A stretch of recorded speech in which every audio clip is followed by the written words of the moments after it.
இன்றே டவுன்லோட் செய்து உங்கள் ஃபேவரட் ஷோக்களை என்ஜாய் பண்ணுங்க. மாமா, இப்போ உங்களுக்கு என்ன விட்டு போக இருக்க ஒரே வழி இந்த விவசாயத்தை பண்றது மட்டும்தான்.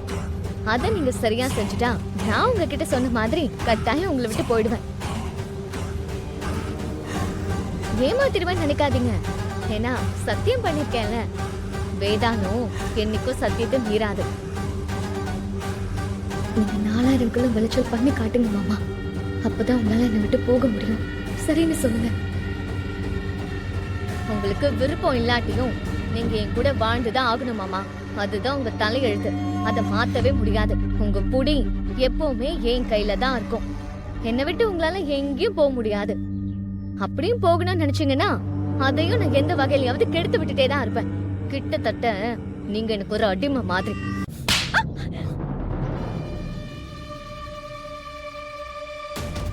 யாருக்கு யாரு அடிமை? உன்ன மாதிரி ஒரு கேவலமான ஒருத்திய என் லைஃப்ல நான் பார்த்ததே இல்லை. இனிமே பார்க்க போறதும் இல்லை. இவ்வளவு கேவலமான புத்தியோட ஒருத்தி இருக்க முடியுங்கிறத இப்ப வரைக்கும் என்னால நம்பவே முடியல. உன் கூட போட்டு போட்டு நான் ஜெயிச்சு காட்டுறேன். உன் மனசு முழுக்க கெட்ட புத்தியும் கெட்ட எண்ணமுமா இருக்கு.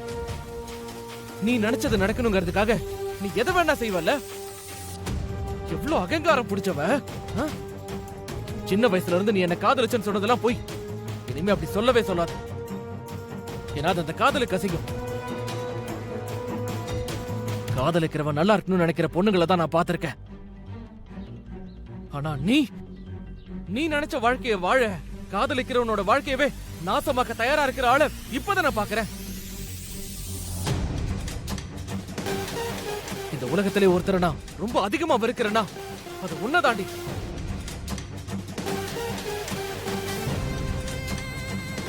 என் லைஃப்ல இனிமே நீ இருக்கவே கூடாது. அதுக்கு நான் என்ன வேணா செய்ய நான் இப்பவே ரெடியா இருக்கேன். நான் விவசாயம் பண்ணி 2 மாசத்துல உன்னை விட அதிகமா விளைச்சல் பண்ணணும். அவ்வளவுதானே? பண்றேன், பண்ணி காட்டுறேன். அதுக்கப்புறம் என் வாழ்க்கையில இருந்து உன்னை அடிச்சு துரத்துறேன். அத செய்யலனா என் பேரு அருள் இல்லடி. உன்னை ஜெயிச்சு காட்டுறேன். என்னம்மா, என்ன நடந்துச்சீங்க? எனக்கு ஒண்ணுமே புரியலையே. நீங்க பேசுறதெல்லாம் நான் கேட்டுக்கிட்டு தான் இருந்தேன். நீ ஏமா அந்த தம்பிகிட்ட இப்படி எல்லாம் பேசுன? எனக்கு வேற வழி தெரியல பாட்டி. வழி தெரியலன்னா எனக்கு புரியல.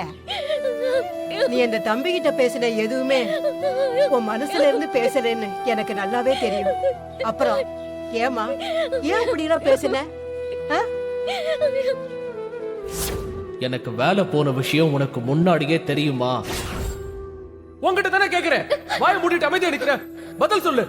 தெரியும் மாமா.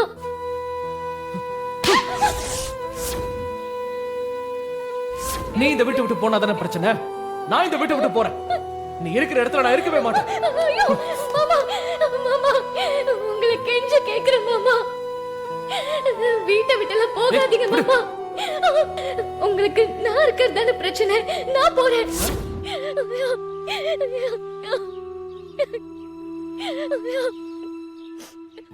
மாமா ஆசைப்பட்டபடி அவர் அமெரிக்காவுக்கு போய் வேலை பார்க்கணும் பாட்டி.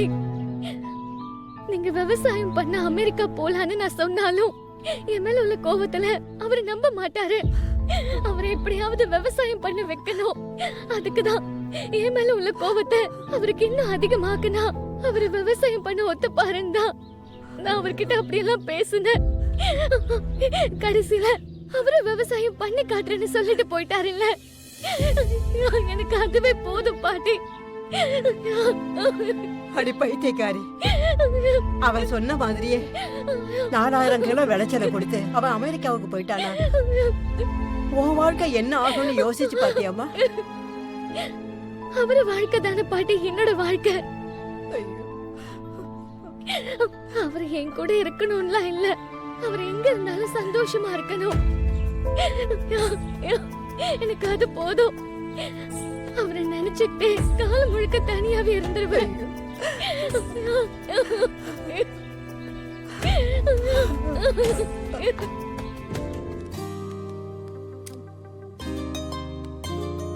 எதுக்கு யோசிக்கிறீங்க? உங்க வேலைக்கு எந்த பிரச்சனையும் இல்லாம நான் பாத்துக்கிறேன். வாங்க.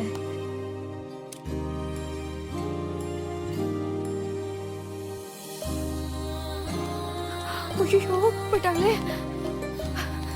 இது சீக்கிரம் போகணும். வாங்க.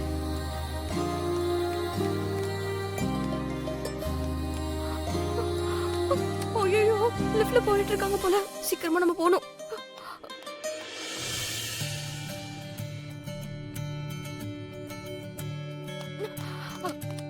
ஐயோ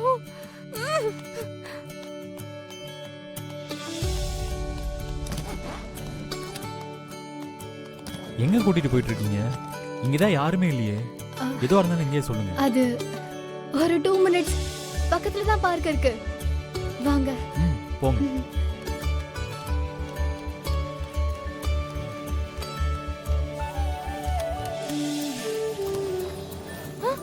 ஏன்னா யாருமே இல்ல. ஐயோ காணுமே. நான் வரதுக்கு முன்னாடி போயிட்டாங்களா? ஐயோ.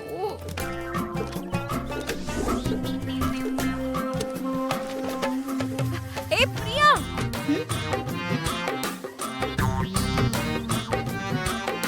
இவ எதுக்கு நம்மள சுத்தி சுத்தி வந்துட்டு இருக்கா? இவர்கிட்ட பேசினா இவளுக்கு என்ன பிரச்சனை தெரியலையே. என்ன நந்தினி? உன்னை உன் டிஎல் கூப்பிடுறாரு. அத சொல்லதான் நீ இவ்ளோ தூரம் என்ன தேடி வந்தியா? நான் அவரை அப்புறமா பாத்துக்கிறேன், நீ போ. இல்ல உன்னை உடனே பார்க்கணுமா, ரொம்ப அர்ஜென்ட்னு சொன்னாரு. அதான் நானே வந்தேன். அவருக்கு ஒரு வேலை இல்ல.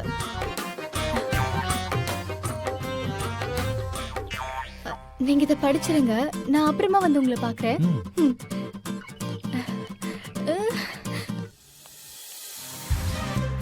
அப்பாடா.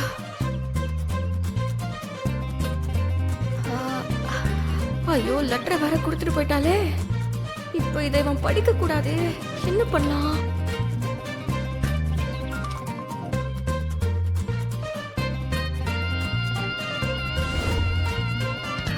கரிகலா, எனக்கு அந்த பூ வேணும், பறிச்சு கொடுக்குறியா? பார்க்ல இருக்கிற பூவை பறிச்சா திட்டுவாங்களே. திட்டுவாங்கதான், தெரியாம பறிச்சு கொடு. தெரியாம பறிச்சாலும் அது தப்புதான். ஒரு பூ பிடிச்சிருக்கு, பறிச்சு கொடுக்க மாட்டியா? என்ன இவன் சண்டைக்கு வருவா போல இருக்கு. இப்ப எதுக்கு திடீர்னு பூவை பறிச்சு கொடுன்னு கேக்குறான்னு தெரியலையே. ஒரு பூவை பறிக்க சொன்னா நீ யோசிச்சுக்கிட்டே இருக்க. சரி எனக்கு வேணாம் விடு. இல்ல இல்ல இல்ல, இரு இரு, நான் பறிச்சு தரேன். யாவது அந்த லெட்டர் எடுத்துடணும்.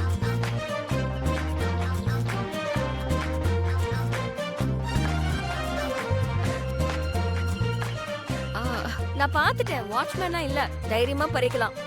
ஆ கரைகளா, அது என்ன பேப்பரு? என்கிட்ட கூட, நான் வச்சுக்கிறேன்.